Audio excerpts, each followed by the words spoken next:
سونا تقریر میں اور مداری میں فرق ہونا چاہیے. عوام کو خوش کرنے والی باتیں نہیں کرنی چاہیے، عوام کی اصلاح کرنے والی باتیں کرنی چاہیے. رب کا مطلب ہوتا ہے پالن ہار، تربیت کرنے والا. روحانی اعتبار سے ہو یا جسمانی اعتبار سے ہو، تربیت کرنے والے کو رب کہتے ہیں.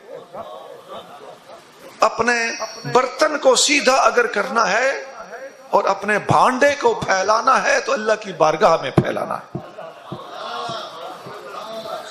جو اللہ کو رب مانتا ہے وہ کسی کی جیب پہ نظر نہیں رکھتا.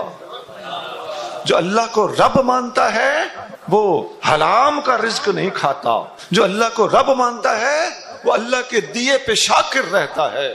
جو اللہ کو رب مانتا ہے اسے پتا ہوتا ہے کہ میرا نصیب کسی اور کو نہیں مل سکتا.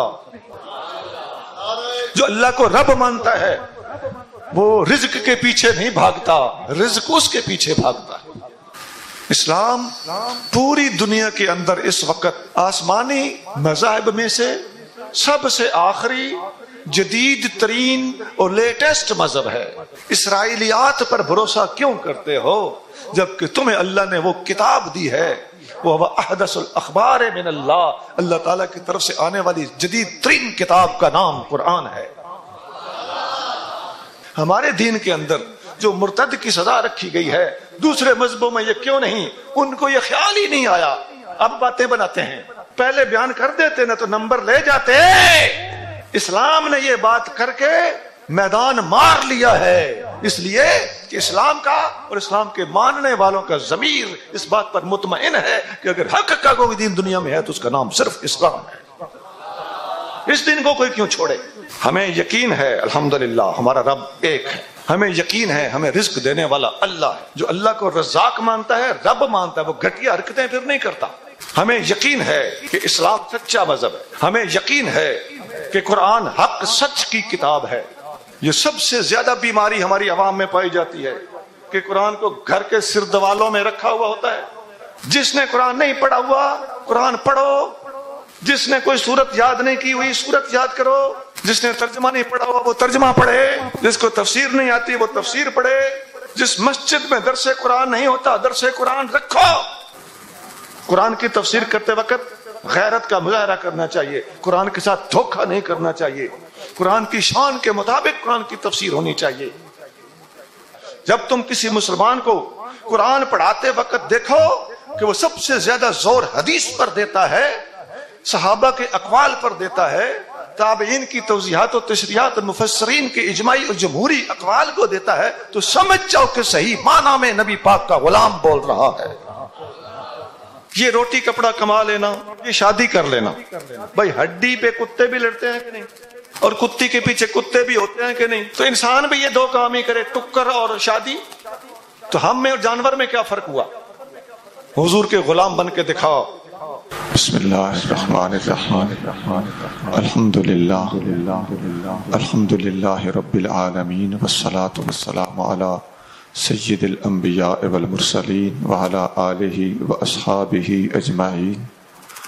اما بعد، قال رسول اللہ صلی اللہ علیہ وآلہ وسلم: ذاق طعم الایمان من رضی باللہ ربا وبالاسلام دینا وبالقرآن اماما وبمحمد نبیا صلی اللہ علیہ وسلم، او کما قال رسول اللہ صلی اللہ علیہ وآلہ وسلم: ان اللہ وملائکتہ یصلون علی النبی یا ایہا الذین آمنوا صلوا علیہ وسلموا تسلیما.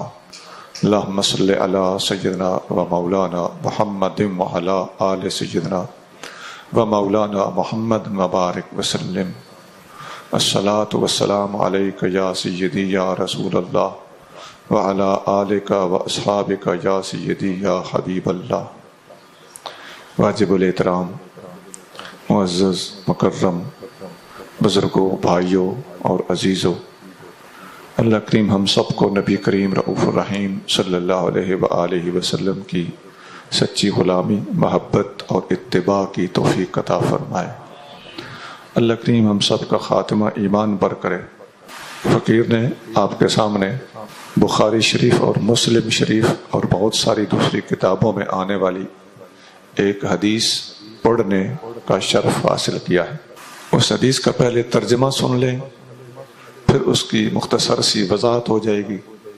اللہ کریم کے محبوب صلی اللہ علیہ وآلہ وسلم ارشاد فرما رہے ہیں، اس بندے نے ایمان کا ذائقہ چکھ لیا جو اللہ کے رب ہونے پر راضی ہوا، اسلام کے دین ہونے پر راضی ہوا، قرآن کے پیشوا ہونے پر راضی ہوا، اور محمد صلی اللہ علیہ وآلہ وسلم کے نبی ہونے پر راضی ہوا۔ بہت ساری کتابوں میں اور خاص طور پر بخاری شریف اور مسلم شریف میں یہ حدیث موجود ہے۔ اس حدیث کو مختلف کتابوں میں تھوڑے تھوڑے لفظی فرق کے ساتھ بھی بیان کیا گیا ہے۔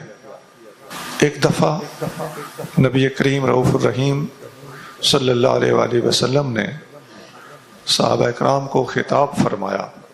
اس خطاب میں آپ صلی اللہ علیہ وآلہ وسلم نے لوگوں کو کھلی اجازت دی کہ مجھ سے جو چاہو پوچھ سکتے ہو۔ مختلف سوالات بھی ہوئے اور بالآخر حضرت عمر فاروق رضی اللہ تعالیٰ عنہ نے گھٹنوں کے بل کھڑے ہو کے عرض کیا کہ یا رسول اللہ، حضور اس وقت جلال میں تھے، منافقوں نے ایک حرکت کی تھی، اس کی وجہ سے آپ کو جلال تھا۔ فاروق اعظم نے گھٹنوں کے بھار کھڑے ہو کر عرض کیا، یا رسول اللہ، رضینا باللہ ربًا، ہم اللہ کے رب ہونے پر راضی ہیں، وبالاسلام دینا، اور اسلام کے دین ہونے پر راضی ہیں، وبالقرآن اماما، اور قرآن کے امام ہونے اور رہنما ہونے پر راضی ہیں، وبک نبیا، اور آپ کے نبی ہونے پر راضی ہیں، فاعف عنا عفا اللہ عنک، آپ ہمیں معاف کر دیجئے، اللہ آپ کی خیر کرے۔ یہ بھی بخاری وغیرہ میں حدیث موجود ہے۔ تو میں نے کہا تھا کہ تھوڑا تھوڑا فرق کے ساتھ یہ حدیث بیان ہوئی۔ حضرت فاروق اعظم خود بھی یہ کہا کرتے تھے، رضیت باللہ ربًا، میں اللہ کے رب ہونے پر راضی ہوں، وبالاسلام دینا، وبالقرآن اماما، وبمحمد نبیا، میں اللہ کے رب ہونے پر، اسلام کے دین ہونے پر، قرآن کے کتاب ہونے پر، اور محمد صلی اللہ علیہ وآلہ وسلم کے نبی ہونے پر راضی ہوں۔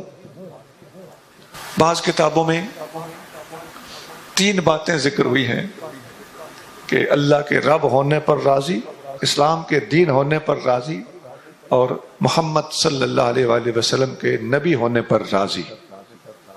خیر، ایسا ہوتا رہتا ہے، تھوڑا سا لفظی فرق، یا کسی حدیث میں ایک لفظ کا شمول اور کسی حدیث میں ایک لفظ کا استثناء، ایسا ہوتا رہتا ہے۔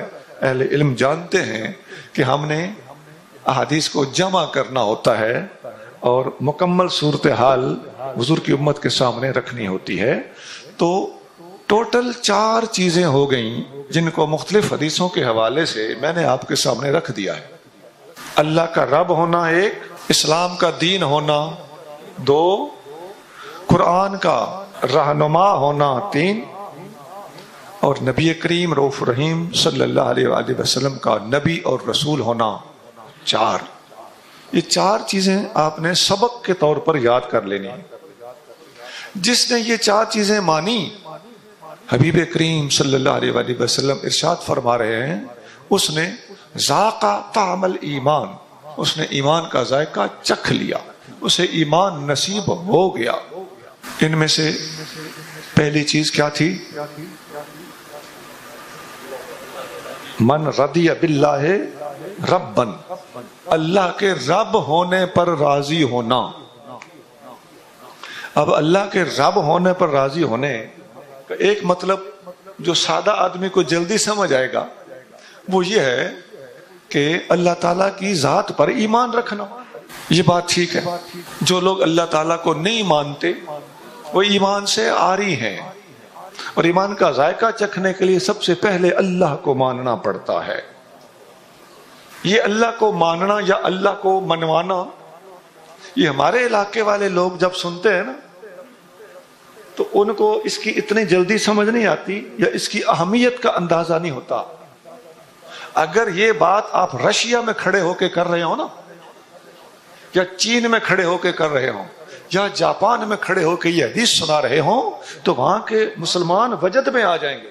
کیوں؟ وہاں پر اللہ کے منکر پائے جاتے ہیں. ہمارا مسلمانوں کا اسلامی ماحول میں رہنا ہمیں فائدہ بھی دے رہا ہے، اور اس کا ایک اعتبار سے اگر دیکھا جائے تو ہمیں اس ماحول نے اس خاص پہلو کے اعتبار سے کچھ چیزوں سے غافل بھی کر رکھا ہے کہ ہماری توجہ اللہ کے منکروں کی طرف ہونے اور ان کی اصلاح کرنے کی بجائے اتنی محدود ہو چکی ہے کہ ہم جب اللہ کے نام، اللہ کی توحید، اللہ کے وجود کی بات کرتے ہیں تو ہماری عوام کی سمجھ میں نہیں آتا کہ اس بات کی بھلا ضرورت کیا ہے. لیکن نیٹ پر چکے ہر طرح سے بوچھاڑ ہو رہی ہے اور مسلمانوں نے چومکھی جنگ لڑنی ہے.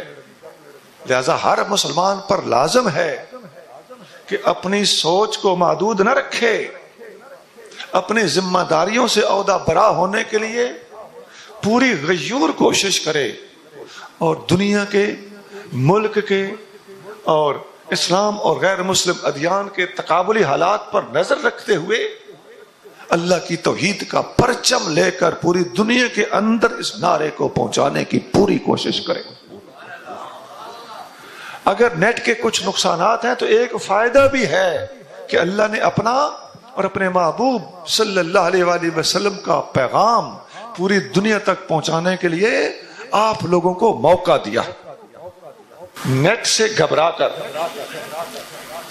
اس کے اندر آنے والے گند سے پریشان ہو کر ہاتھ پہ ہاتھ دھر کے گھر میں بیٹھ رہنا اس مسئلے کا حل نہیں ہے، بلکہ پوری ذمہ داری کے ساتھ ان حالات کے اندر صحیح طریقے سے اسلام کی نمائندگی کرنا یہ ہماری پالیسی اور حکمت عملی ہونی چاہیے، تاکہ حالات جیسے بھی ہوں مسلمان اور نبی کریم صلی اللہ علیہ وآلہ وسلم کی امت کا ذمہ دار انسان وہ ہے جو حالات جیسے بھی ہوں پوری دنیا کو سٹیئرنگ کے ساتھ موڑنے کی طاقت، صلاحیت اور عقل رکھتا ہوں. دنیا کا رخ بدلنے کے لیے ان حالات میں ہماری ذمہ داری کیا ہونی چاہیے، اس کے لیے ہم پر لازم ہے کہ ہم آپس میں میٹنگ ہو تب بھی،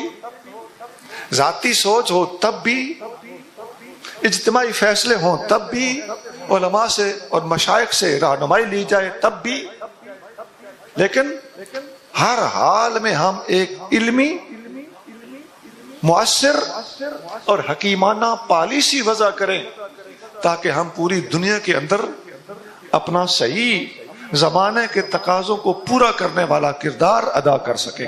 ابھی جتنے میں نے گفتگو کی ہے مجھے اندازہ ہے کہ بہت سے لوگ جو کچھ سننے آئے ہوئے تھے انہیں وہ نہیں ملا، مزاج اور طبیعتوں کے خلاف کچھ بات سننی پڑ گئی. ہمارے لوگ بعض اوقات صرف شعر و شاعری سننے، سر سننے، واقعات سننے اور سچی بات ہے چسکا لینے کے لیے تقریریں کرتے بھی ہیں اور سنتے بھی ہیں. سونا تقریر میں اور مداری میں فرق ہونا چاہیے. عوام کو خوش کرنے والی باتیں نہیں کرنی چاہیے، عوام کی اصلاح کرنے والی باتیں کرنی چاہیے.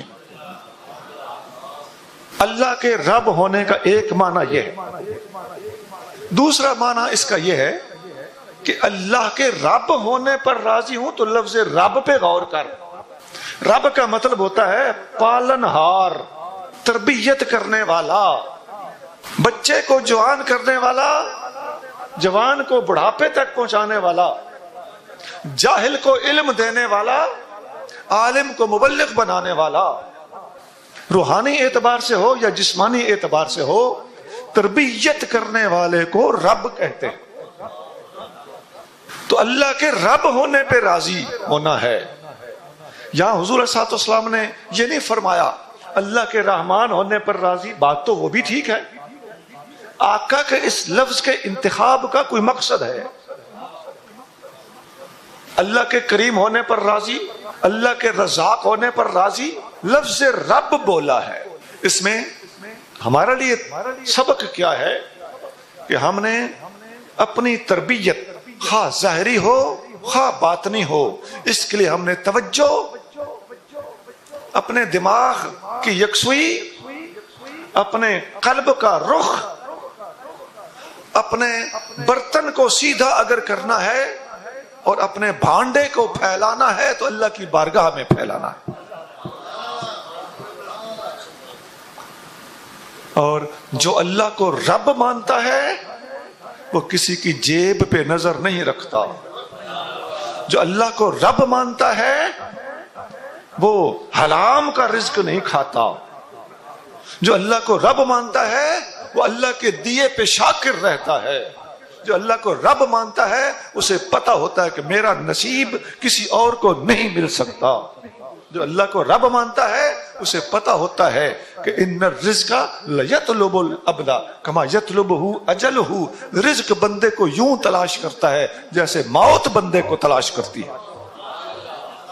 جو اللہ کو رب مانتا ہے وہ رزق کے پیچھے نہیں بھاگتا، رزق اس کے پیچھے بھاگتا ہے۔ نعروں پہ کنٹرول رکھیں، بات سنیں۔ من رضی باللہ ربن، جو اللہ کے رب ہونے پہ راضی ہوا اس کو اللہ نے توکل کی دولت عطا فرما دی۔ توکل، اللہ پہ بھروسہ، وہ بے یقینہ نہیں رہتا۔ بھج بھج تھکاں، بھج بھج تھکاں بھراں کلاوے، جو کچھ لکھیا وہ کچھ آوے۔ اللہ کے رب ہونے کو ماننے کا یہ مقصد۔ حدیث کے اگلے الفاظ ہیں وَبِالْإِسْلَامِ دِينًا، جو اسلام کے دین ہونے پر راضی ہوا۔ ہمارے دین کا نام اسلام ہے، اس کے علاوہ کسی اور دین پہ راضی ہونا یہ ایمان والوں کا کام نہیں ہے، اس کے علاوہ دین کا کوئی اور نام رکھ لینا یہ ایمان والوں کو زیب نہیں دیتا۔ جدید دور کے جدید خرافات سے متاثر ہو کر اسلام کے بارے میں احساس کمتری کا شکار ہونا کسی غیرت مند انسان کو اور مسلمان کو زیب نہیں دیتا۔ اسلام پوری دنیا کے اندر اس وقت آسمانی مذاہب میں سے سب سے آخری، جدید ترین اور لیٹسٹ مذہب ہے۔ ابن عباس رضی اللہ تعالیٰ عنہ کا فرمان صحیح بخاری میں موجود ہے، آپ فرماتے ہیں لوگو تم یہودیوں اور عیسائیوں سے سوال کیوں کرتے ہو، ان سے علم حاصل کیوں کرتے ہو، اسرائیلیات پر بھروسہ کیوں کرتے ہو، جبکہ تمہیں اللہ نے وہ کتاب دی ہے، وہ احدث الاخبار من اللہ، اللہ تعالیٰ کی طرف سے آنے والی جدید ترین کتاب کا نام قرآن ہے۔ آپ کو پتا ہے نا قرآن کے بعد آسمان سے کسی قسم کی کوئی کتاب نازل کسی نے آج تک کلیم ہی نہیں کیا، دعویٰ ہی نہیں کیا کہ میرے اوپر آسمان سے جبریل علیہ السلام یہ کتاب لے کر آئے۔ ایسا تو ہوا ہے لوگوں نے خود کتابیں لکھی قرآن کا مقابلہ کرنے کے لیے، میں لکھ رہا ہوں، یہ میں اور ٹیں تو کرتے رہ گئے، لیکن آسمان سے نازل ہونے والی کسی کتاب کا دعویٰ ہی آج تک قرآن کے بعد کسی نے نہیں کیا۔ یہاں سے یہ بھی سمجھ ملی کہ اسلام کے دین ہونے پر راضی ہونا ہے، اور انسانیت کوئی مذہب نہیں ہے، یہ اس دور کا اہم فتنہ ہے جس کا تدارک اس حدیث میں کر دیا گیا ہے کہ تم نے دین کے طور پر اگر کسی مذہب کو اختیار کرنا ہے یا کسی مذہب کے اوپر راضی ہونا ہے تو اس کا نام اسلام ہے، انسانیت نہیں ہے۔ انسانیت کا احترام درجہ بدرجہ اسلام کے اندر تسلیم شدہ ہے، موجود ہے۔ قرآن کہتا ہے وَلَقَدْ كَرَّمْنَا بَنِي آدم، ہم نے آدم کی اولاد کو کرامت بخشی ہے، عزت بخشی ہے۔ قرآن کے اندر یہ الفاظ ہیں، لاؤ دنیا کی کوئی کتاب جو قرآن کے علاوہ ایسے خوبصورت الفاظ میں انسانیت کا احترام و اکرام اور اعزاز بتاتی ہو۔ یہ اعزاز اگر حاصل ہے تو صرف قرآن کو حاصل ہے جو کہتا ہے وَلَقَدْ كَرَّمْنَا، ہم نے کرامت بخشی ہے، اعزاز بخشا ہے، غلبہ بخشا ہے، اونچائی اور بلندی بخشی ہے بنی آدم کو۔ بنی آدم کا لفظ ہے، لیکن اس کے باوجود آدمیت و انسانیت مذہب کا نام نہیں ہے، وہ کیٹیگرائزیشن، وہ درجہ بندی وہ اپنی جگہ پہ کہ مخلوقات میں سب سے اونچا مرتبہ اور رتبہ انسان کا ہے، فرشتوں کا ہے، ان کے بعد جنات کا ہے، ان کے بعد حیوانات کا ہے، حیوانات کے بعد نباتات ہیں، نباتات کے بعد جمادات ہیں۔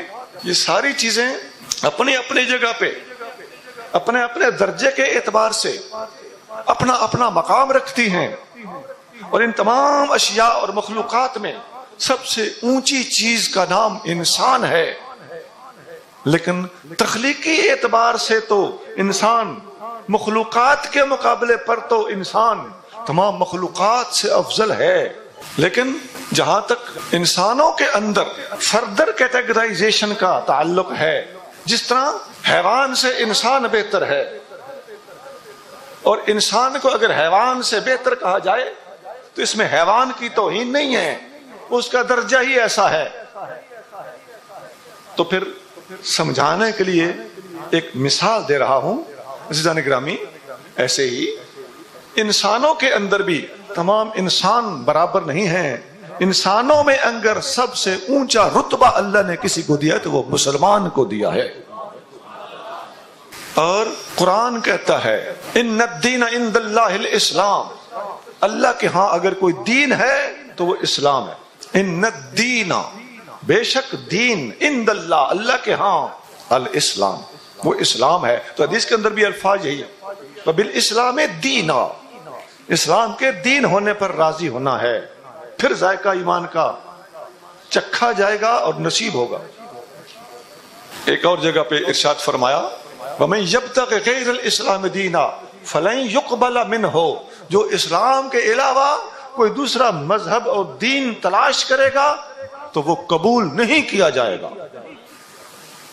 تو اسلام کے علاوہ کوئی دین جب کوئی کسی کو بولتا ہوا دیکھو، خواہ وہ انسانیت کو دین کہے، خواہ وہ حیوانیت کو دین کہے، خواہ وہ کتوں کے دین کی بات کرے، خواہ وہ بلوں کے دین کی بات کرے، خواہ وہ کالوں کے دین کی بات کرے، خواہ وہ بگوں کے دین کی بات کرے، نہیں، دین اگر ہے تو ان چیزوں کے اندر محدود نہیں ہے، دین وہی ہے جس کا نام اسلام ہے۔ حدیث شریف میں آتا ہے، ابن عباس کا قول رضی اللہ تعالیٰ صحیح بخاری میں موجود ہے، اور نبی کریم صلی اللہ علیہ وآلہ وسلم کے فرمان کے طور پر بھی یہ الفاظ دوسری کتابوں میں موجود ہیں۔ آقا کریم صلی اللہ علیہ وآلہ وسلم نے ارشاد فرمایا الاسلام یعلو ولا یعلا علیہ، اسلام ہمیشہ بلند رہتا ہے، اسلام کے اوپر کوئی دوسرا اسلام سے بلند نہیں ہو سکتا۔ اور اس کے اوپر یہ صرف زبانی دعویٰ نہیں ہے، ہمارے پاس ضمیر کو مطمئن کرنے والے دلائل موجود ہیں۔ ابھی میں نے چند باتیں اہم پوائنٹ آؤٹ کی ہیں کہ اسلام، قرآن سب سے آخری دین ہے۔ اسلام اور اسلام کے ماننے والوں کا ضمیر اتنا مطمئن ہے کہ ہمارے دین کے اندر یہ جو جہاد کا سسٹم ہے نا، اسی ضمیر کے مطمئن ہونے کی وجہ سے ہے، ورنہ تلوار اٹھانی آسان نہیں ہوتی۔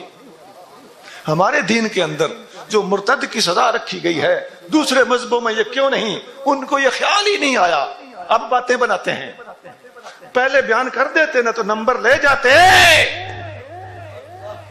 اسلام نے یہ بات کر کے میدان مار لیا ہے، اس لیے کہ اسلام کا اور اسلام کے ماننے والوں کا ضمیر اس بات پر مطمئن ہے کہ اگر حق کا کوئی دین دنیا میں ہے تو اس کا نام صرف اسلام ہے۔ اس دین کو کوئی کیوں چھوڑے؟ یہ تھوڑی سی میں نے جھلک دی ہے۔ جہاں تک اسلام کے اندر کی تعلیمات کا تعلق ہے، اللہ کی وحدانیت اسلام کا تر امتیاز ہے. اللہ کی ذات ہو، اس کا وجود ہو، اس کا استحقاق عبادت ہو، اس کی صفات کا معاملہ ہو، ہر لحاظ سے اسلام کی تعلیمات پوری دنیا کی دوسری ادیان و مذہب کے مقابلے پر فائق ہیں. اور تمام مشرکین کے اوپر ایک توحید کا عقیدہ اتنا زیادہ غالب ہے کہ ان کے تمام لچر دلائل اسلام کی براہین کے سامنے مات کھا جاتے ہیں. ایک قل ہو اللہ احد کا ہی جواب نہیں ہے. مت چھیڑو ہمیں. الحمدللہ علمی طور پر ہمارا ضمیر مطمئن ہے، ہمارا کانسیپٹ بڑا کلیئر ہے، اور ہم ہر بات کا اور ہر اعتراض کا جواب دینے کے لیے ہمہ وقت تیار ہیں. تیسری چیز ہے وبالقرآن اماما، قرآن کے رہنما ہونے، گائیڈ ہونے، امام ہونے، پیشوا کتاب ہونے، اور قرآن کے اندر دی گئی تعلیمات کا قابل اطاعت و اتباع ہونا، یہ دین کا ذائقہ چکھنے کے لیے تیسری شرط. اب قرآن کو اگر آپ اول تا آخر پڑھیں تو وہ تو پورا ایک نصاب ہے، 114 سورتیں ہیں، لیکن آپ صرف سورۃ فاتحہ کو پڑھ لیں تو پوری دنیا کی مذہبی کتابوں میں کسی کتاب میں صرف ایک سورۃ فاتحہ کا مقابلہ کرنے کی سکت نہیں ہے. لاؤ نا ذرا ہمارے سامنے، جب باتیں کرتے ہو ابتدا میں کلمہ تھا تو ٹھیک ہے، وہ جو بھی تھا، لیکن الحمدللہ رب العالمین کا مقابلہ کرنے کے لیے تم پورے کے پورے مقدمات پڑھ ڈالو. سورۃ فاتحہ کے ایک پہلے لفظ الحمدللہ، اس کا مقابلہ ہی کوئی نہیں کر سکتا. اور جو ابتدا میں ہی قرآن کہتا ہے ذالک الکتاب لا ریب فیہ، قرآن وہ بلند رتبہ کتاب ہے جس کے اندر کسی قسم کا کوئی شک نہیں ہے. قرآن نے اپنی ابتدا کس لفظ سے کی ہے؟ لا ریب سے. دیکھیے آپ اس لفظ کو بار بار پڑھتے سنتے رہتے ہیں، اور یہ ابتدائی الفاظ ہونے کی وجہ سے ہماری عورتوں کو بھی یاد ہوتے ہیں. ذالک الکتاب لا ریب فیہ. لیکن ان لفظوں پہ ذرا غور کیجئے. قرآن کے آغاز میں سورۃ بقرہ کے پہلے سٹیپ پر ہی لا ریب، قرآن کے اندر کسی قسم کا شک نہیں. یہ شک کا نہ ہونا مسلمانوں کو کیا سکھاتا ہے، دنیا کو کیا میسج دیتا ہے؟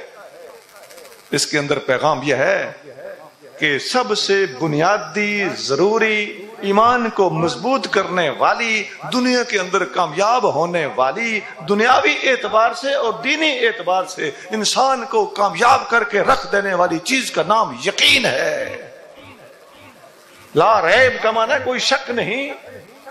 تو اسلام اور قرآن کو ماننے والے جب قرآن اور اسلام کے بارے میں لا ریبیت کا ذہن بناتے ہیں اور ہر قسم کا شک اس میں سے نکال کے یقین کی دولت ان کو فراہم ہو جاتی ہے، تو یہی وہ پہلا قدم ہے جو اسلام کو کامیابی سے ہمکنار کرتا ہے، اسلام کو ماننے والوں کو کامیاب بنا کے رکھ دیتا ہے. انسان کی سب سے بڑی کمزوری، آپ لکھ لیں، ماہرین نفسیات اس پہ غور کر لیں، سائیکالوجسٹ ہوں یا سائیکاٹرسٹ ہوں، تھوڑا سا ان میں فرق ہوتا ہے. ماہر نفسیات ہو، ان کو پتا ہونا چاہیے کہ انسان کی سب سے بڑی بیماری جو نفسیاتی بیماری ہے اس کا نام بے یقینی ہے، ڈبل مائنڈڈنس. انسان جب بھی مار کھاتا ہے دو دلیلہ ہونے سے کھاتا ہے. ایکسیڈنٹ ہمیشہ ڈبل مائنڈڈ ہونے سے ہوتے ہیں. کار والا، بس والا، موٹر سائیکل والا اسٹیئرنگ ادھر موڑتا ہے ادھر موڑتا، اسے سمجھ نہیں آتی بندہ کیسے بچانا ہے، بس جب بے یقینہ ہوا ایکسیڈنٹ ہوا. اور سڑک کراس کرنے والا بندہ خود بھی جب ڈبل مائنڈڈ ہوتا ہے، وہ جوریہ جھرکا جب کھیلتا ہے نا، آگے پیچھے ہوتا ہے، بس یہ ایکسیڈنٹ ہونے کا کلیئر سگنل ہوتا ہے. کیوں؟ وہ بے یقینہ ہو گیا، اسے ڈیسائیڈ نہیں ہو پا رہا. ابن مسعود رضی اللہ تعالیٰ عنہ فرماتے ہیں کہ الیقین هو الایمان کلہ، یقین مکمل ایمان کا نام ہے. یقین کوئی چھوٹی موٹی چیز نہیں ہے. یقین بر تخت ان اعرف کلاه شاہ می دارت، یقین عرفان کے تخت پر ایسے بیٹھتا ہے جیسے بادشاہ کا ترا ہوتا ہے۔ مسند احمد میں ایک حدیث ہے، سیدنا صدیق اکبر اس کو روایت کرتے ہیں، نبی کریم صلی اللہ علیہ وآلہ وسلم نے ارشاد فرمایا کہ اللہ تعالیٰ نے اس دنیا کے اندر یقین سے بڑی دولت تقسیم نہیں کی۔ سب سے بڑی دولت کون سی دولت ہے؟ یقین کے بعد فرمایا عفو میں نا معافی۔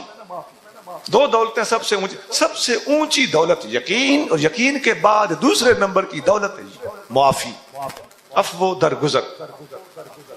سب سے بڑی دولت یقین ہے، اس کے بعد معافی۔ کیا مطلب؟ تو پھر اگر یقین سب سے بڑی دولت ہے تو سب سے پہلا جرم بھی بے یقینی ہے، اور اس کے بعد معافی اس لیے ہے کہ بے یقینوں کو معافی مل جانا بھی بڑی دولت ہے۔ یہ دوسرے نمبر کی دولت۔ اللہ کی دی ہوئی دولتوں میں سے ہمیں یقین ہے الحمدللہ ہمارا رب ایک ہے، ہمیں یقین ہے ہمیں رزق دینے والا اللہ ہے۔ جو اللہ کو رزاق مانتا ہے، رب مانتا ہے، وہ گھٹیا حرکتیں پھر نہیں کرتا۔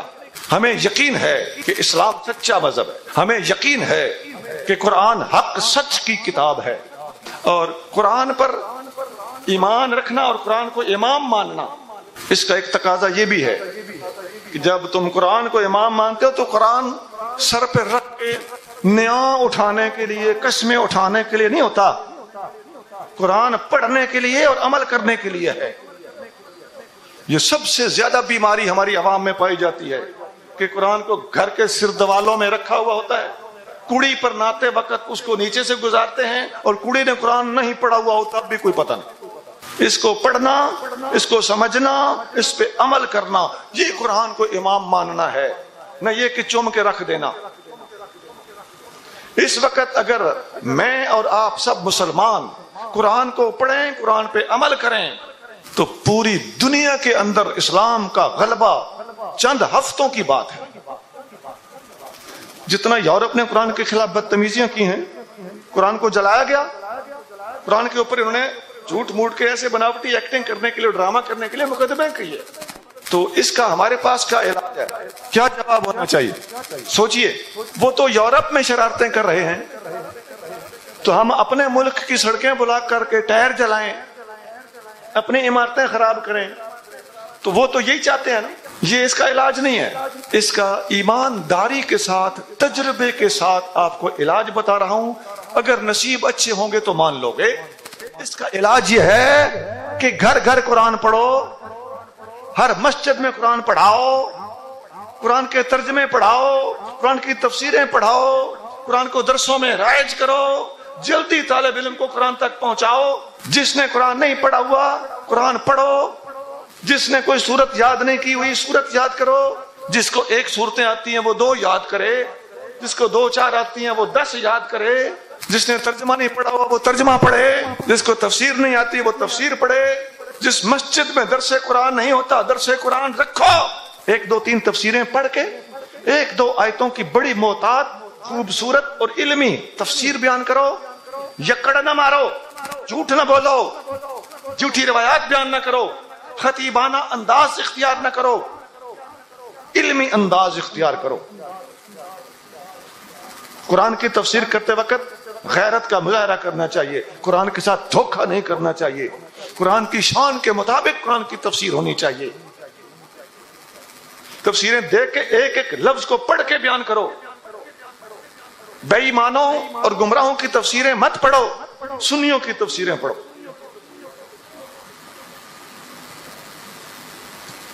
ان تفسیروں کو پڑھ کے پوری ذمہ داری کے ساتھ 1-2-3 آیتیں پڑھ کے ڈیلی عوام کو سمجھاؤ۔ اور میں عوام سے بھی دستبستہ درخواست کرتا ہوں، میرے بھائیوں، میرے بیٹوں، قرآن کے درس جہاں پر ہو رہے ہوں وہاں پر ٹائم نکالا کرو، بیٹھا کرو۔ یہ یورپ کے خلاف سب سے مؤثر قدم یہ ہوگا کہ آپ ہر طرف قرآن قرآن کر دیں، اور دیکھنا وہ سر پکڑ کے بیٹھ جائیں گے۔ فی قلوبہم مرض فزادہم اللہ مرضا، قرآن کہتا ہے ان کے دلوں میں مرض ہے، اللہ نے ان کے مرض میں اضافہ کر دیا ہے، یہ قرآن کو جلاتے رہ جائیں گے۔ تم قرآن میں، قرآن کی تعلیمات میں، قرآن کے پڑھنے پڑھانے میں اضافہ کرو، ان کے مرض میں اور اضافہ ہو جائے گا۔ وہ خود بخود سوچنے پہ مجبور ہو جائیں گے ہم نے کیا کیا اور ہمارے ساتھ انہوں نے مسلمانوں نے آگے سے کیا کر دیا ہے. یہ خود سوچیں گے یار چھڈو یہ کام نہ کرو, اس سے تو مسلمان اور قرآن کرنے لگ گئے ہیں. یہ میرا بھی اور آپ کا بھی رویہ ہونا چاہیے, اور قرآن کی تفسیر حدیث کی روشنی میں ہونی چاہیے. حدیث کو چھوڑ کر قرآن کی تفسیر کرنا خارجیوں کا طریقہ ہے, مستشرقین کا طریقہ ہے.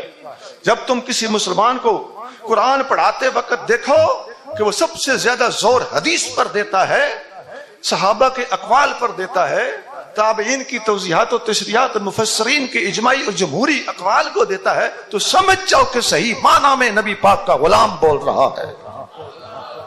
آخری چیز تھی باب محمد صلی اللہ علیہ وآلہ وسلم, نبی یا حبیب کریم صلی اللہ علیہ وآلہ وسلم کے نبی ہونے پر جو راضی ہوا اس نے ایمان کا ذائقہ چکھ لیا.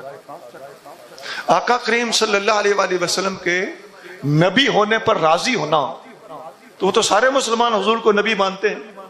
اللہ کی توحید کی باریکیوں کو کوئی نبی سمجھتا ہو, قرآن کی تفسیر اور اس کے اندر بیان کیے گئے حقائق کی تفصیل, اس کو کوئی نبی سمجھتا ہو یا تھوڑا سمجھتا ہو, لیکن بہرحال نبی کریم رؤوف الرحیم صلی اللہ علیہ وآلہ وسلم کو تو ہر مسلمان نبی مانتا ہی ہے. لیکن یہ لفظ بھی آقا نے جو استعمال فرمایا تو ظاہر ہے اس کے دو مطلب ہیں. یا تو حضور کے نبی ہونے پر راضی ہونے کی بات آقا کافروں کو سنا رہے ہیں, جب تک تم مسلمان ہو کر محبوب نبی صلی اللہ علیہ وسلم کا کلمہ نہیں پڑھو گے تمہارے ایمان کے دعوے ان کنتم مومنین یہ دھرے کے دھرے رہ جائیں گے. خواہ تم یہودی ہو ایک اللہ کے پیارے نبی کو مانتے ہو, خواہ تم عیسائی ہو دوسرے اللہ کے پیارے نبی علیہ السلام کو مانتے ہو, وہ نبی برحق ہیں, تمہارا ان کو ماننا بھی برحق ہے. لیکن جب تک حضور کے ظہور کے بعد محمد کریم کا کلمہ نہیں پڑھو گے ذاق طعم ایمان کا مصداق نہیں بن سکتے, تم ایمان کا ذائقہ نہیں چکھ سکتے. یہ تو غیر مسلموں کو دعوت اسلام ہے گویا اس کے اندر. اور دوسرا پہلو یہ ہے کہ نبی کریم صلی اللہ علیہ وآلہ وسلم کو نبی مان کر آقا صلی اللہ علیہ وآلہ وسلم اس کے بعد کسی اور نبی کا ذکر نہیں کیا. اس میں آقا صلی اللہ علیہ وآلہ وسلم کے آخری نبی ہونے کا بھی پیغام پوشیدہ ہے. جب حضور کے بعد کوئی کسی اور کو نبی مانا تو پھر اس کا مطلب یہ ہوا کہ وہ حضور کو چھوڑ چکا ہے.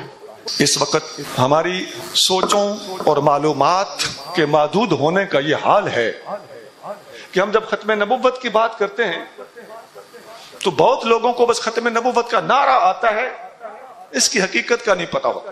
میرے پاس کچھ دوست آئے ایک دعوت لے کر 4-5 سال پہلے, ختم نبوت کا نعرہ تھا, موٹر سائیکلوں پہ چڑھے ہوئے تھے, کچھ جھنڈے بھی پکڑے ہوئے تھے اور تاجدار ختم نبوت کے نعرے لگا رہے تھے. نوجوان تھے, بچے تھے. مجھے بڑے اچھے لگے کہ میرے محبوب کریم صلی اللہ علیہ وآلہ وسلم کی ختم نبوت کا نعرہ لگا رہے ہیں. جو چائے پانی حاضر تھا میں نے پیش کیا, ان کی حوصلہ افزائی کی. میں نے ان سے پوچھا آپ نے ختم نبوت پر کوئی کتاب پڑھی ہے؟ کہنے لگے نہیں. یہ میں تن برتی بتا رہا. آپ نے ختم نبوت پر کتاب نہیں, کوئی رسالہ پڑھا ہو؟ نہیں. آپ نے کوئی 2-4 ورقے کا پمفلٹ پڑھا ہو؟ نہیں. پھر مجھے افسوس ہوا اور میں نے اس افسوس کا اظہار بھی ان کے سامنے کر دیا کہ بیٹا یہ صرف نعرے لگانا تو کافی نہیں, اس موضوع پر آپ کا مطالعہ ہونا چاہیے. آپ کے محلے میں, آپ کے علاقے میں, آپ کے گاؤں میں, آپ کے شہر میں, آپ کے صوبے میں کہیں بھی ختم نبوت کے اگر منکر موجود ہیں تو ان تک آپ کی مؤثر آواز اسی صورت میں پہنچ سکتی ہے کہ آپ کو ان کے بارے میں کچھ معلومات ہوں. دوسری بات, اس سے آگے کچھ لوگ ایسے ہوتے ہیں جنہوں نے قادیانیوں کا نام سنا ہوا ہوتا ہے, زیادہ تفصیل ان کو بھی نہیں پتا ہوتی, یہ لفظ سنا ہوا ہے. چلو کچھ نہ کچھ فائدہ تو ہے کہ کس سے بچنا ہے, لیکن یہ بھی بالکل ناکافی ہے. اس کی تفصیل تو بہت ہے لیکن میں اہم بات آپ کے سامنے رکھنے لگا. میرے بھائیوں, ختم نبوت کے منکر اس وقت پاکستان میں صرف قادیانی ہی نہیں ہے. آپ کو پتا ہونا چاہیے, اچھی طرح پتا ہونا چاہیے اور ضرور پتا ہونا چاہیے. غفلت کے پردوں سے باہر نکل آؤ. ختم نبوت کا ایک ٹولہ منکر ہے, وہ بلوچستان میں اس کا مرکز ہے, ان کو ذکری کہا جاتا ہے. وہ خود کو اپنے آپ کو بھی ذکری کہتے ہیں. ان کا بانی محمد اٹکی ہے, اٹک کا رہنے والا تھا. اور یہ کوئی 8ویں صدی میں گزرا ہے، یہ قادیانی تو کل کی پیداوار ہے۔ وہ نماز نہیں پڑھتے ذکری، جو ان کو چھوڑ کے مسلمان ہو جائے اسے کہتے ہیں یہ نمازی ہو گیا ہے۔ ان کے صوبے میں بہت سے ان کے ماننے والے بڑے بڑے عہدوں پر موجود ہیں اور مسلمان عوام کو چنگا بھلا تنگ کرتے ہیں۔ وہاں پر ہمارے مسلمان علماء کچھ کام بھی کر رہے ہیں، لیکن مؤثر آواز ان کے خلاف اٹھانے کی اور منظم آواز اٹھانے کی نہایت ذمہ داری کے ساتھ علمی طور پر سخت ضرورت ہے۔ جیسا میں نے سٹارٹ میں کہا تھا، جو لوگ سر ترنم سننے آتے ہیں ہماری باتیں ان کو اکھر دینے لگتی ہیں۔ یہاں بھی وہی صورتحال ہے کہ ختم نبوت کے موضوع پر بھی آپ کو اگر میں نے ذکریوں کا ذکر سنایا تو آپ پریشان ہو گئے ہوں گے کہ ہمارے علاقے میں تو وہ ہے نہیں۔ وہاں کے کچھ علماء میرے پاس تشریف لائے تھے، انہوں نے مجھے جب ان کے بارے میں بتایا، میں پہلے بھی جانتا ہوں، میرے ان کے خلاف پہلے نیٹ خطابات موجود ہیں ذکریوں کے بارے میں۔ ان علماء سے میں نے پوچھا کہ ہم تو پنجاب میں ہیں، ہم ان کے بارے میں یہاں کیا خدمت کر سکتے ہیں؟ اسلام کی خدمت، ان کے خلاف اسلام کا دفاع ہم کیسے کر سکتے ہیں؟ انہوں نے کہا جی ایک تو اپنی عوام کو آگاہ کریں، وہ پرزے نکال رہے ہیں۔ کراچی میں مرکز، مختلف شہر میں چھوٹے چھوٹے مرکز انہوں نے بنائے ہوئے ہیں، سکول کھول رہے ہیں۔ دیکھو یہ ایک شرارت کا طریقہ ہے ان کے پاس، اور ہماری عوام تو بڑی بادشاہ ہوتی ہے نا کہ یہ تو جس سکول کی لش پش دیکھتے ہیں، ہزاروں کی فیس دے کر بچے کو وہاں پہ غرق کرنے کے لیے تیار ہو جاتا ہے۔ اپنے اندر احساس بیدار کیجئے، اپنی اولادوں کو اسلام سے دور نہ کیجئے۔ نبی کریم صلی اللہ علیہ وسلم فرماتے ہیں ان ھذا العلم دین فانظروا امن تاخذون دینکم، یہ علم دین ہوتا ہے، دیکھ لو تم دین کس سے سیکھ رہے ہو۔ لوگوں کے بچے بچیاں ایمان تباہ کر کے جب گھر آ جاتے ہیں تو وہ فیسیں بھی حرام، ایمان بھی گیا، پھر سر پکڑ کے اپنے بیٹی اور بیٹی کے سامنے جب بیٹھتے ہیں نا ابا جی، تو پھر سمجھ آتی ہے کہ اس وقت کسی فقیر نے جو بات کی تھی میں نے پلے نہیں باندھی تھی۔ دوسرے نمبر پہ انہوں نے مجھے بتایا آج کل تو کسی کونے میں بھی کوئی بندہ بیٹھا ہو اس کا جواب دینا، رد کرنا آسان ہے، آپ نیٹ پہ بیانات دے دیں، خود بخود بلوچستان پہنچ جائیں گے۔ تو یہ بھی مسلمانوں کو بیدار کرنے کا ایک مؤثر طریقہ ہے کہ نیٹ کے جہاں نقصانات ہیں ان کے ساتھ ساتھ یہ ایک فائدہ مند چیز ہے، ہم اس سے فائدہ کیوں نہ اٹھائیں۔ اسی طرح ختم نبوت کے منکروں کا ایک فرقہ بہائی فرقہ ہے، اس کا مرکز ایران میں ہے، وہ بہاء اللہ کو مانتے ہیں۔ ایک بابی فرقہ ہے، محمد علی باب، محمد علی بھی اور علی محمد بھی، ہم یہ دونوں نام اس کے دیکھیں، بہرحال یہ بھی ایران میں ہے۔ ایک مہدی سوڈانی ہے، اور بہت سے لوگ ہیں جو ان کے اندر نبوت کے دعوے کرتے رہے، کچھ مر گئے، کچھ بچ گئے، کچھ تائب ہو گئے، کچھ بھاگ گئے۔ اس وقت بھی آپ دیکھتے ہیں کئی لوگ پاکستان کے اندر لکتے پھرتے ہیں، اور نبوت کے پیچھے فیصل آباد کے علاقے میں ایک عورت نے دعویٰ کیا تھا، وہ اللہ بھلا کرے اس پولیس مین کا، اس نے اس کو کھڈے لینڈ لگا دیا، پتہ نہیں اس کا کیا بنا ہوگا۔ لیکن آپ کے زندہ زمانے کے اندر اس قسم کی خرافات اب بھی ہو رہی ہیں، اور ختم نبوت کے منکر 1 2 3 نہیں، بے شمار لوگ ہیں۔ ہمارا کام ہے کہ اندھے بن کے صرف ایک طبقے کے بارے میں نہ سوچیں، بلکہ تمام منکرین ختم نبوت کے بارے میں سوچیں، اور اسلام کا دفاع کرنے کے لیے پوری علمی ذمہ داری کا مظاہرہ کریں، نظم و ضبط کا مظاہرہ کریں۔ یہ روٹی کپڑا کما لینا، یہ شادی کر لینا، بھائی ہڈی پہ کتے بھی لڑتے ہیں کہ نہیں، اور کتی کے پیچھے کتے بھی ہوتے ہیں کہ نہیں؟ تو انسان بھی یہ 2 کام ہی کرے، ٹکر اور شادی، تو ہم میں اور جانور میں کیا فرق ہوا؟ حضور کے غلام بن کے دکھاؤ، اور آقا کا یہ فرمان یاد رکھو کہ ذاق طعم الایمان، ایمان کا ذائقہ وہ بندہ چکھ گیا، من رضی باللہ ربن، جو اللہ کے رب ہونے پہ راضی ہوا، وبالاسلام دینن، اور اسلام کے دین ہونے پر راضی ہوا، وبالقرآن امامن، اور قرآن کے کتاب اور رہنما ہونے پر راضی ہوا، وبمحمد صلی اللہ علیہ وآلہ وسلم نبیّا، اور محمد کریم صلی اللہ علیہ وآلہ وسلم کے نبی ہونے پر راضی ہوا۔ یہ 4 چیزیں تھیں، میں نے چاروں کو تھوڑا تھوڑا کھول کے آپ کی خدمت میں رکھا ہے۔ اللہ تعالیٰ مجھے بھی اور آپ کو بھی عمل کرنے کی، اپنا عقیدہ اور ایمان درست رکھنے کی، اور ایز اے مسلم، ایک مسلمان کی حیثیت سے اپنی ذمہ داریاں ادا کرنے کی توفیق عطا فرمائے۔ سبحان ربک رب العزت عما یصفون وسلام علی المرسلین والحمد للہ رب العالمین۔ یہ ایک کتاب کاشف صاحب نے مجھے پکڑائی ہے، فقیر کی لکھی ہوئی کتاب ہے، اس کا نام ہے جامع الاسلام۔ شاید پہلے یہاں پر اس کا اعلان ہوا ہے تو میں دوبارہ کر دیتا ہوں۔ اس کے اندر 6 حصے ہیں، ایک ہی کتاب ہے، اس کے اندر چھوٹے چھوٹے 6 باب ہیں۔ پہلا باب ہے قرآن شریف، اس میں 80 آیتیں ہیں، قرآن کی منتخب آیات ہیں۔ ان آیتوں کو 3 حصوں میں تقسیم کیا گیا ہے، عقائد، عبادات اور معاملات۔ دوسرا حصہ ہے حدیثیں، 441 حدیثیں ہیں۔ یہ چھوٹی سی کتاب میں اس کے چھٹے حصے میں 441 حدیثیں۔ آپ سوچ لیں کہ حدیثیں کتنی مختصر ہوگی، 2 لفظوں والی، 3 لفظوں والی حدیثیں۔ ایک حدیث پڑھ کے بندہ کہتا ہے یار کون سی لمبی ہے، دوسری بھی پڑھ لو، دوسری پڑھ کے کہتا ہے یار تیسری بھی پڑھ لو، اور بڑی دلچسپ، آسان، پیاری پیاری حدیثیں۔ اچھا، تیسرا باب ہے فقہ، اس میں نماز، روزہ، حج، زکوٰۃ، نکاح، طلاق، حلال حرام، پورے کنز قدوری ہدایہ درسی کتابوں کا خلاصہ، پورا اسلام۔ چوتھا حصہ ہے ریاست مدینہ، پورے ملک کا قانون، عدالتی قانون۔ پانچواں حصہ ہے سیرت النبی صلی اللہ علیہ وآلہ وسلم، اس کو 24، 25، 26 صفحے، آقا صلی اللہ علیہ وسلم کی مکمل سیرت صحیح حوالوں کے ساتھ اس کے اندر موجود ہے۔ وہ جو 25 جلدوں میں آپ نے پڑھ کے جو کچھ آپ کے پلے پڑھنا ہے وہ 24 صفحوں میں موجود ہے۔ پڑھ کے بندے کو اتنا کی یاد ہوتا ہے تو وہ پہلے اس میں دیا ہو۔ آخری حصہ ہے چھٹا حصہ اقوال الصالحین، اقوال قول کی جمع، صالحین ولیوں کو کہتے ہیں، ولیوں کی باتیں۔ یہ تصوف ہے گویا کہ سیدنا صدیق اکبر رضی اللہ تعالیٰ عنہ سے لے کر آج کے تمام اولیاء تک، اس میں ہر ایک کے فرمان 2 3 قول اصل حوالے کے ساتھ دیے ہوئے ہیں۔ یہ کتاب جو بندہ 9-10 سال کا درس نظامی نہیں پڑھ سکا، اگر یہ کتاب پڑھ لے تو اس فل مولوی سے نیچے یہ بھی تکڑا مولوی ہو جائے گا انشاءاللہ۔ میں نے محنت سے لکھی ہے، مجھے پتا ہے میں نے اس میں کیا لکھا۔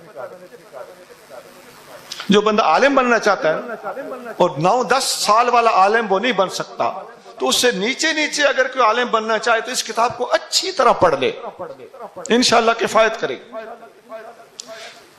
پھر اس کے کورس کرائے جائیں، ہمارے تو نصاب میں بھی یہ شامل ہے، بہت جگہ پہ اور بھی نصاب میں شامل ہو چکی ہے۔ اور ایک اور بات بھی ہے، کئی نوجوان اچھے ہوتے ہیں اور وہ ان کے والد صاحب پیر صاحب تھے، پیر صاحب جلدی فوت ہو گئے، یہ نوجوان 15، 16، 17، 18 سال کا رہ گیا، لڑکا اچھا ہے لیکن علم حاصل نہیں کر سکا، آستانہ سنبھالنا پڑ گیا ہے، یہ کتاب پڑھ لے انشاءاللہ آستانہ اچھا چلا لے گا، بشرطے کہ جڑاں ٹھیک ہو گئے۔ ایسا ہوتا ہے، بعض لڑکے اچھے ہوتے ہیں، بیچارے رہنمائی چاہتے ہیں۔ اس کے بعد یہ 2 شعر لکھے ہوئے ہیں، یہ بھی آپ سن لیں۔ دین کا کچھ کام کرنا چاہیے، عام یہ پیغام کرنا چاہیے۔ کتاب کا نام ہے جامع الاسلام۔ دین کا کچھ کام کرنا چاہیے، عام یہ پیغام کرنا چاہیے، اور کچھ نہ ہو سکے تو کم سے کم جامع الاسلام پڑھنا چاہیے۔ اب مجھے امید ہے کہ آپ میں سے کوئی بندہ کتاب لیے بغیر نہیں جائے گا۔ اللہ تعالی ہمیں توفیق عطا فرمائے۔ ہماری کوشش یہ ہوتی ہے کہ کوئی مسلمان قیامت کے دن ہمیں یہ نہ کہہ سکے کہ ہمیں دین سمجھایا نہیں گیا، ہمیں دین لکھ کے نہیں دیا گیا، دین کو آسان بنا کے ہمارے سامنے رکھا نہیں گیا، ہمیں آرام سے سمجھایا نہیں گیا۔ ساری باتیں میری گفتگو کے اندر میں نے سمیٹنے کی کوشش کی ہے۔ اب اللہ ہی کا فضل ہو تو ہم اندر سے بھی سیدھے ہو سکتے ہیں۔ بہت شکریہ، وما علینا الا البلاغ۔